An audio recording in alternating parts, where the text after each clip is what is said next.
A 5-day ceasefire extension appears to be holding today in Gaza as both Israel and Hamas have agreed to an extension of the previous 72-hour agreement, which was violated with rocket fire by both sides in its final hours. Now, peace talks are expected to continue in Egypt, with diplomats having expressed optimism that an end to the current bloodshed could be in sight. At the extension's announcement in Cairo, Azam al-Ahmed, one of the leaders of the Palestinian delegation, spoke on what they intended to accomplish during the ceasefire. Quote, "When we come back in 5 days, we hope it is the final agreement to make the ceasefire permanent and end the attack on Gaza and end the Israeli destruction machine." But is a lasting truce possible when peace talks have continually been hung up on Hamas's demands for a loosening of the Israeli-Egyptian blockade of Gaza? Well, joining me to discuss this, the potential of a long-term truce in tonight's Q&A, is Jonathan Schanzer. Jonathan is the Vice President of Research at the Foundation for Defense of Democracies and the author of State of Failure. Jonathan, thank you for joining. Pleasure. Jonathan, what do you think the likelihood is of this actually continuing on until we have a permanent ceasefire, something more lasting along the lines of a truce? Are we pretty close to it? Are we almost there?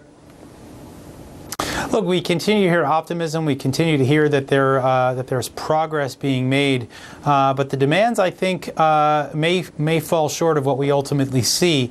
What Hamas is basically asking for is a seaport. They also ask for an airport that looks like it's off the table, but they want to make sure that they now have access overland into Egypt and to have this seaport. It would really require a significant amount of security. I've seen models where they're talking about having the ships checked in Cyprus before moving on to the Gaza Strip.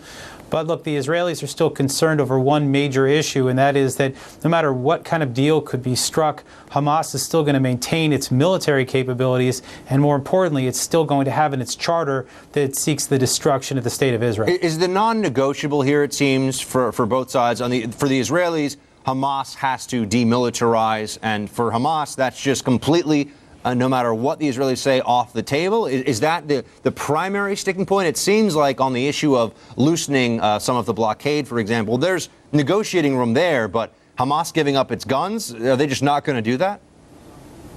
Look, I mean, that's asking Hamas to give up its reason for being. It was founded not to be a governing institution, but it was founded to destroy the state of Israel. And so, yeah, I think the idea of asking them to give up their guns is somewhat ridiculous. We've seen some models now that have come out where perhaps the Palestinian Authority, which is based in the West Bank and lost the Gaza Strip back in 2007, that they might be able to come in and govern that border, perhaps oversee some of the transit of goods and services.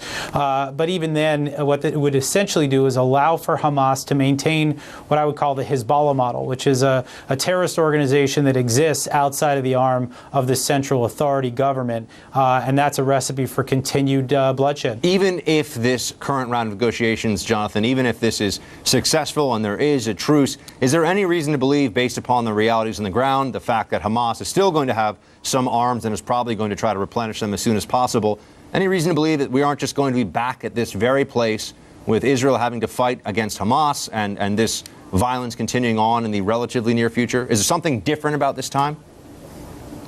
No, I don't think there is. Again, you haven't seen Hamas renounce its claims, its desire to destroy the state of Israel. So what we saw in the past was, suicide bombings led to a fence. The fence led to rocket attacks. The rocket attacks, led to Iron Dome. Iron Dome forced Hamas to start digging underground.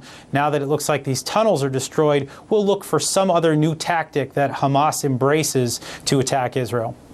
All right, Jonathan, we appreciate your expertise. Thanks for sharing your time with us tonight. My pleasure.